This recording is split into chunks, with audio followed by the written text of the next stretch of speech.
This is a cricket podcast. England, as we said, the winners. So, Two mates obsessed with the game. you can't put all your energy into one guy, because when that guy goes, you have nothing left. Yeah, especially as a This bowler. is not a comment on my dating life. Especially... Covering all the on-field action. I think Van Allen is fearless. I think Van Allen is the future of an opening batsman for T20 World Cup. This is the Back of a Length podcast. Hello and welcome back to episode 5 of season 2 of the Back of a Length podcast. I'm Renee and oh look, who's come crawling back the same week that England won a World Cup. Could be accused of being a glory hunter, couldn't I? You absolutely But are. I was You away. are I no- had a legit reason to not be on the last few episodes, and it just so happens England became the holders of the T20 World Cup while I was away. And are the first men's team to hold the T20 World Cup and the 50 over World Cup, but we'll get into that in due course. I like how it's taken you about 30 seconds to mention that. I've had this in my head all day. Oh my goodness. I knew that was one of the first things to get out. Set the tone. All right, let's have a look at this game.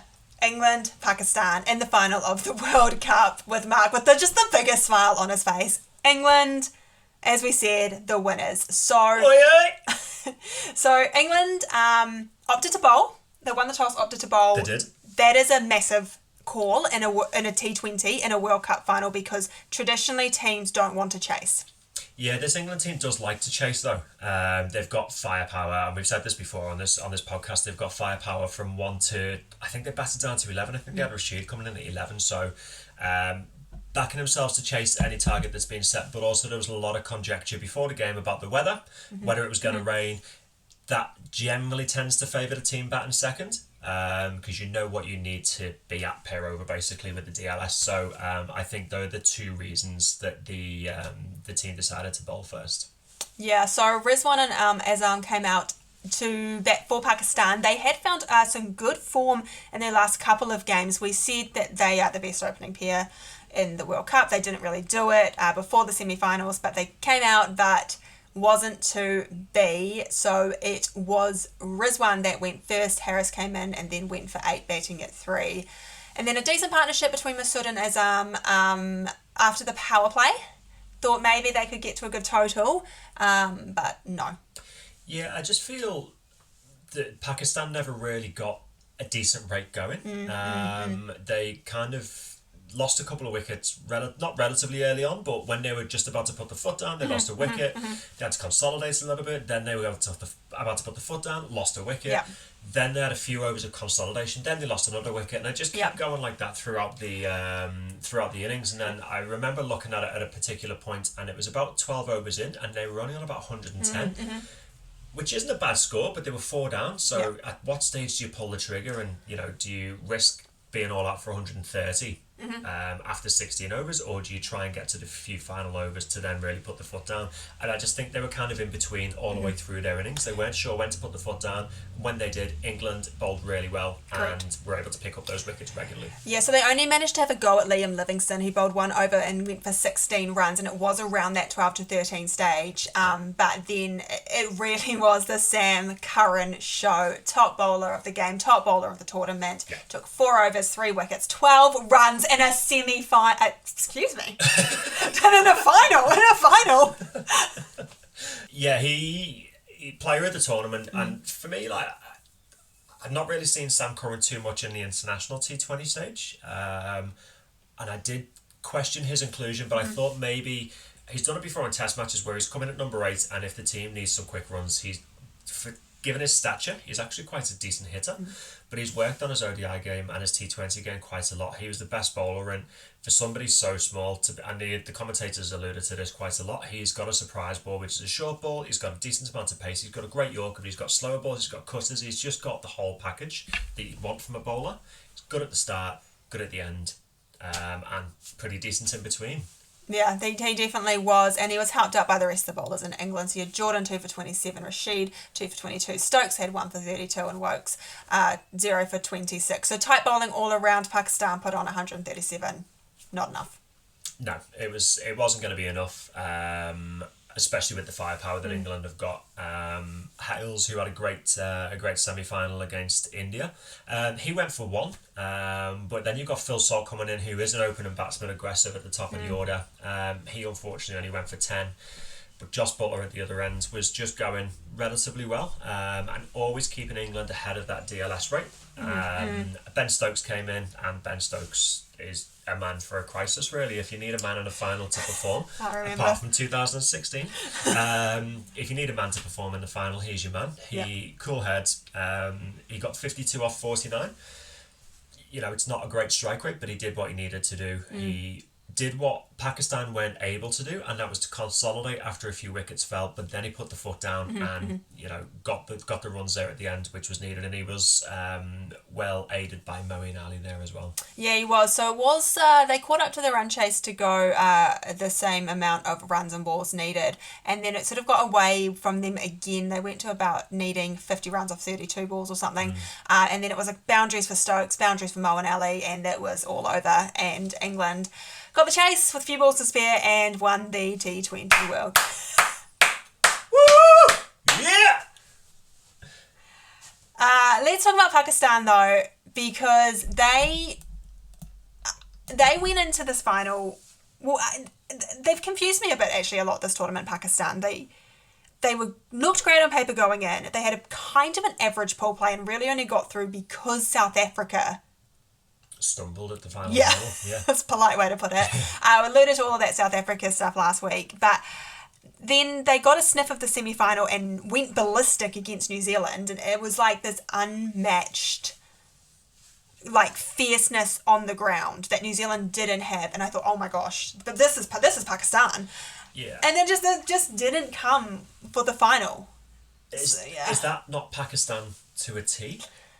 Well, yeah. Because I think we said in the first episode when we were talking about who's the favourite for the tournament, we said that Pakistan were too inconsistent. I'm surprised they made it through to the final, but also not surprised they made it through to the final. And I think that's Pakistan to a T. Yeah. They came in with an appetite, I think, in the semi-final. I think they knew that they were lucky to be there.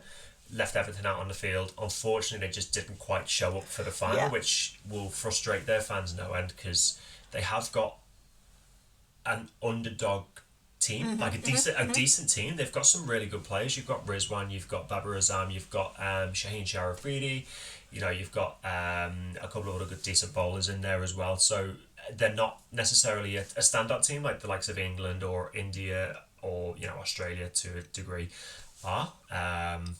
But they just need to work on putting those consistent performances together to be able to win a tournament. Yeah, let's just touch on Shaheen Shah Afridi for a moment, because he is incredible. Like I was messaging Brendan, who filled in for you last week, and he said, Shaheen Shah Afridi is going to go down in the Pakistan Hall of Fame. He's that good. He's going to have a huge career.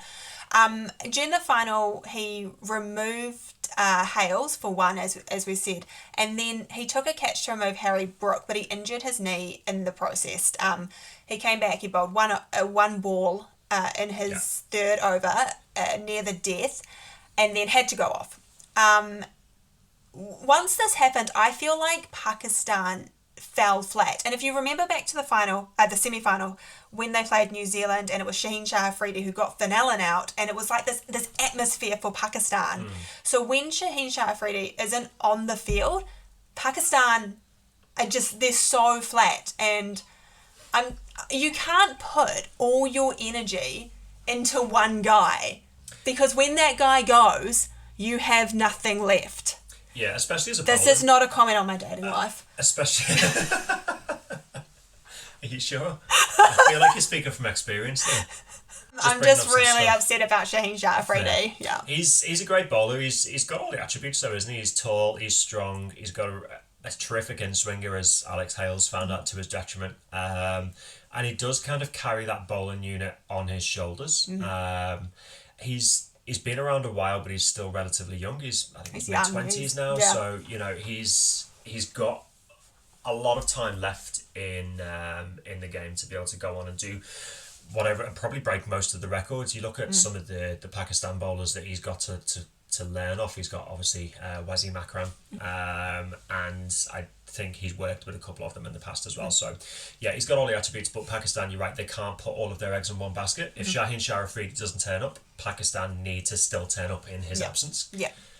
So you're quite right in that. I mean, Naseem Shah bowled really well, I thought. He's a good young bowler. He's got he bowls in a decent lick. He will improve in time, but he's just probably a bit young. But this experience for him will probably serve him really well. I actually thought he bowled really well in the final without any reward, without any luck. And I guess that it's just one of those things that happens sometimes.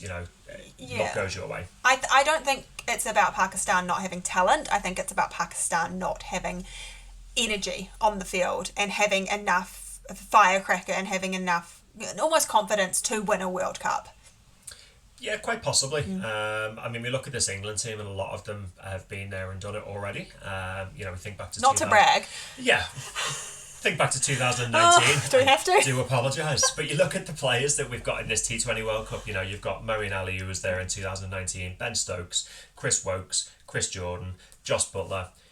You go through that team and they've got experience of performing in big events on big stages. Pakistan will be better for this experience now. They sure will. All right, so it is. Congratulations again to England. Thank you. Thank you very much. Doff the cap. Unfortunately for England, they don't have that much time to celebrate. They are sticking around in Australia to take on Australia in an ODI series. Comments from Mo and Ali. Yeah, I didn't actually know that this series was happening so soon after the T20 World Cup. So the first game is on Thursday, and that's 4 days after the T20 World Cup final. So you think about, as a team, you want to celebrate all of the success and all of the hard work that's gone into building a team and the right tactics to win a World Cup. You win the final on Sunday, so yeah, you go out and you celebrate. That's great. You probably want to celebrate on Monday as well, but you can't because you've got to train and you've got to put your tactics and your squad together for this ODI series against Australia. And that's what Marine Ali was saying. He was like, we want to celebrate as a team because it's a really good result, but we're also not allowed to because we're straight into another series. And then once that series is finished, we're off to Pakistan for a test series, and then they're going to do this, and they're going to do this, and they're going to do this, and they're going to do this. How much time do international cricketers really have to have downtime? And does that play into the likes of, I think Mitchell Starc took a break. I know Ben Stokes definitely took a break for 18 months. Pat Cummins has taken a break. There's quite a few, Glenn Maxwell also took a break. Quite a few players are taking time out. Trent Bolt's doing it at the moment. Is there too much international cricket being played? Is there enough downtime between series to actually give the players a break? Like to refresh? Yeah, it's a great question. It's one you can ponder all the ins and outs of. Let us know what you think. Do we have too much cricket on? Are you excited because you get to see a lot of different players, and this is how someone like Finn Allen got his chance, because when Martin Guptill was being rested, he got a chance to come in and go for it. So as a fan, love the game. As a player, I totally get it. Well, I don't get it because I'm not a player. Yeah, I've tried playing once a week and not very well, as we all know, so I also can't understand it. Well, speaking of not getting a break, the two semi-final losers are also back in action this week. Losers! Shush you. So that is, of course, New Zealand and India. India coming to New Zealand. So cricket is back in Aotearoa in November, which is very exciting. A T20 series starting this Friday. They will be in Wellington. Sunday, they're in the Mount Maunganui. And on Tuesday, they are going to Napier. So let's have a look at the New Zealand squad. They have selected 13 players for the T20 series. You've got Williamson, Allen, Bracewell, Conway, Ferguson, Mitchell, Milne, Neesham, Phillips, Santner, Sodhi and Southey. Very familiar names. Yes. One big change is Blair Tickner will come into the squad for Trent Boult. Trent Boult not selected because New Zealand Cricket said, Trent Boult, if you're not going to take your contract, we're going to give a young gun a chance. So that is Blair Tickner from the Central Stags coming in to play the series against India. I think that's quite right as well, to be honest. Absolutely. It's also at a stage where New Zealand cricket needs to be looking at alternatives to Southee and Bolt. Yes. You know, I mean, Southee had a great tournament in the T20 World Cup. He bowled really well, was really economical, picked up regular wickets, but you know, they are getting on. So are they going to make the T20 World Cup in a couple of years' time? Probably not. Now is the time where you start rebuilding that bowling unit and look to the future. And if Blair Tittner can take his chance, it gives New Zealand cricket a good headache. Yeah, it is a bit hard as a fan because I think Trent Boult is genuinely a better bowler. I'm not... I find Blair Tittner a bit difficult to watch. He can be very good, or he can be very bad and get hit around the park. He should play for Pakistan. Yeah, He's very inconsistent. He is, but look, props to Blair Tittner to come into the squad. I also want to give a massive shout out to Lockie Ferguson and Adam Milne, because believe it or not, they're going to go back-to-back series without being injured. Adam Milne's going to go 3 series on the trot. I mean, he didn't play in the World Cup. I was just about to say, it's more amazing for Lockie Ferguson because he put the overs in. But you know, Adam Milne should now get his chance. I love it. A question for you with that bowling unit: is Blair Tittner going to be a direct replacement for Trent Boult, or is it going to be the likes of Ferguson, Milne, Southee, Sodhi, and Santner and Neesham? Yeah, I think that Southee and Milne would be your opening bowlers, and then Ferguson would come in first change. It's a role he has been doing for the whole World Cup, and then you bring in your spinners as you need. Whether you actually see Neesham, Mitchell, Bracewell get a bowl, probably not, because they didn't bowl the whole World Cup. But in saying that, I think that's maybe where Kane Williamson needs to think about bringing in another bowler, because I actually think if you'd given someone an arm over against England and against Pakistan, you may have had a breakthrough. Yes, it's a might hit you for 16 like Liam Livingstone, or they might get a wicket.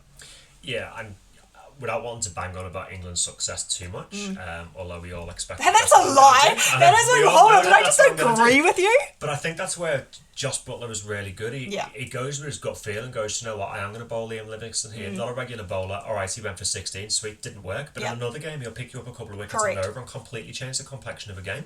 I do think Blair Tittner and Tim Southee will probably rotate in a couple of games this series, so I think it'll be one or the other for me personally, because I do think Neesham offers a lot more with the ball than what we saw during the T20 World Cup. And you've got options there, but it's a really good opportunity for Tittner to come in and take his chance. Yes, he is inconsistent at the moment, but the only way that you get consistency is by playing regular international cricket. That's correct. So I really do hope that he does take his chance this time, hones his skills against some of the better batsmen in world cricket, learns a lot from it, goes away and comes back a better cricketer. Absolutely. So that is the bowling unit. Let's take a quick look at the batting unit. So you expect it to stay with Finn Allen and Devon Conway at the top. They will then obviously have Williamson, Phillips, who had a cracker of a tournament. He's basically in that team for good. And then you go into Mitchell, Neesham and into your bowlers. You'll have Michael Bracewell as a backup there, hoping that he will get a bit of time in one of these games just to, dust the cobwebs off. But 2 big omissions. Marc Chapman not selected, which does make sense because I do feel like he was a backup for Daryl Mitchell, who did carry that injury going into the World Cup. Yeah. But the big person left out was Martin Guptill. I think it is the right choice because I think Finn Allen is better. I think Finn Allen is fearless. I think Finn Allen is the future of an opening batsman for T20 World Cup. What I will say is if you're not going to select Martin Guptill in your team, you have to let Martin Guptill go. Yeah, it's interesting that they gave him a white ball contract. Correct. And then he didn't feature at all in the T20 World Cup, which is fine because, again, like we've said with the bowling, they do need to start looking towards the future. What I am surprised at mainly here is Kane Williamson's had a lot of injury issues over the last couple of years. This would have been the perfect series to give him a rest. You could keep Allen and Guptill at the top and bring Devon Conway in at number 3, and then let Kane Williamson just recover because he's a lot of elbow issues, a lot of injury issues over the last couple of years. Give him time to recover so that he's fit for the whole summer. Again, coming back to playing too much international cricket, as Marion Ali's alluded to, this is a series where Kane Williamson could quite well pick up an injury. That might then derail his summer, which then puts your whole test squad, your whole 50 over squad in a bit of jeopardy. So this would have been a chance to say to Martin Guptill, hey look, you came to the T20 World Cup, you didn't get a go because, we're looking towards this is the way we want to go in the future, but we also are mindful that you are still a big member of this squad. Here's this series to prove that you can still perform at the top of the order. Yeah, it's absolutely true. But I just hope that, if he doesn't get an opportunity, he's allowed to go to the Big Bash, he's allowed to go to the IPL, the Pakistan League, South African League. There's so many other leagues where Martin Guptill could play. We don't want him to go there because I think he's such a great person for New Zealand cricket, but you can't essentially hold him hostage. You can't, but he may also, as you say, you may want to stay home and play the Super Smash. I hope so. And we'd love to see him in the Super Smash. I love the Super Smash. Okay, so that is the New Zealand squad, as we said, very familiar to the World Cup, but they're taking on an India squad that has been changed quite a bit. Yeah, so they're going down the route of what I thought New Zealand might do as well, as they are resting some big players. Obviously for India, they've come off the back of an IPL, then they went into a tournament and another tournament and a Test Series and then this and then the World Cup. So they're resting some big players, but we'll run through their squad pretty quickly. So Virat Kohli and Rohit Sharma and KL Rahul, Ravi Ashwin, Akshar Patel and Mohammad Shami are all being rested, which then leaves open the captaincy and vice-captaincy position. So Hardik Pandya is acting captain for this series. Rishabh Pant is the vice-captain. And they've brought in Shreyas Iyer. They've also got Surya Kumar Yadav, who is the number 1 T20 batsman in the world, so that's not a surprise. Shubman Gill there at the top of the order. Ishan Kishan, Deepak Huda, Sanju Samson, Washington Sundar, Yuzvendra Chahal, Kuldeep Yadav, Arshdeep Singh, Harsha Patel, Mohammad Siraj, Bhuvneshwar Kumar and Umran Malik. Yeah, heaps of great names there. A lot of them are recognised from the IPL or just from playing other tournaments, as you've said. They are rotating these players in quite a bit. Arshdeep Singh had a really good tournament in the World Cup. So yeah, I think all to play for here. They're great players. So New Zealand might have a run for their money. They are really good players. They're very good T20 players, and it was a surprise that India didn't do as well in the World Cup as we thought they might. But with the invention of the IPL and stuff, all of these names are household names. Yeah. There's a few players in there, the likes of Shubman Gill, the likes of Shreyas Iyer. We remember Shreyas Iyer from a series against England last year, who just went absolutely ballistic in every game that he played. So he's got a point to prove to try and keep his place in the team. Rishabh Pant has a point to prove because they did favour Dinesh Karthik mostly through the World Cup, apart from the semi-final.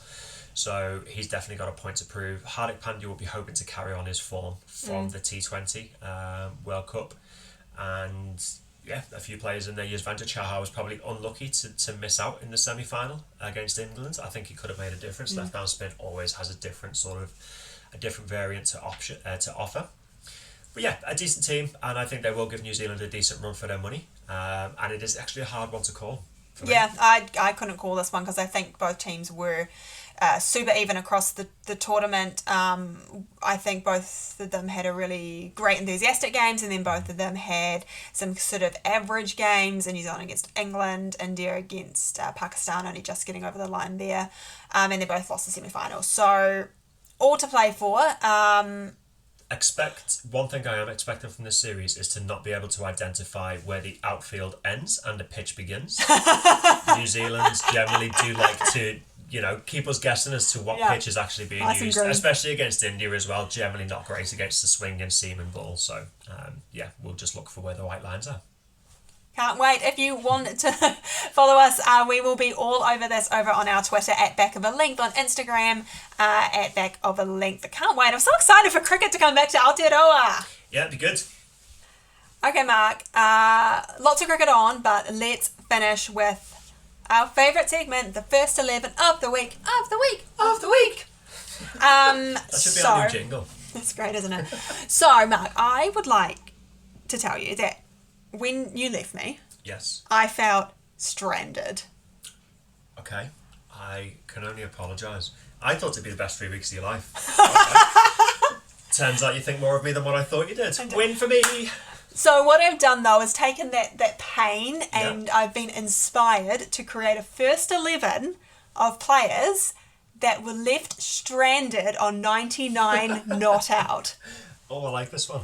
So, a couple of names come to mind. Yes, and at 1, Mohammed Hafiz, 2, Richie Richardson, and at 3, Dean Jones, and at 4, Devon Conway, just recently. And Devon Conway being Devon Conway said, I wasn't even thinking about that.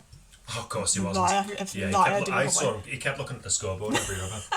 5, Andy Flower. 6, Mohammed Yusuf. 7, Michael Clark. And at 8, Veranda Sawig. And at 9, the great late Shane Warne. 10, Alex Tudor. And 11, just recently in a Big Bash game, Beth Mooney. Did she? Yeah, you're stranded on 99, not out. Oh, you'd be gutted. No, absolutely gutted. But they never say they're gutted, eh? No, they're always like, as long as I perform for the team and, we're all towards a winning cause. Whatever. Everyone wants to get 100. I'd like to just score a run. Yeah, I'd like to to just not get a duck. Yeah, that'd be great. What's that like? I wouldn't know. If you're out there and you've scored more than one run this season, if you could let us know on either Twitter, back of a length with a little underscore, or our Instagram page at back of a length, or Facebook, or just get in touch with us anywhere you see fit. Yes, we will be following the Black Caps, as we said, across on those socials, and looking forward to bringing you a game next week. We'll wrap up the T20 series and look towards the ODI series. So, Marc, thank you for coming. Thanks for having me. Yeah, apprate it. Do you want to come back next week? Yeah, sure, why not? All right, well, we'll see you then. I feel like a guest on my own show. Right, we'll see you next week. Bye.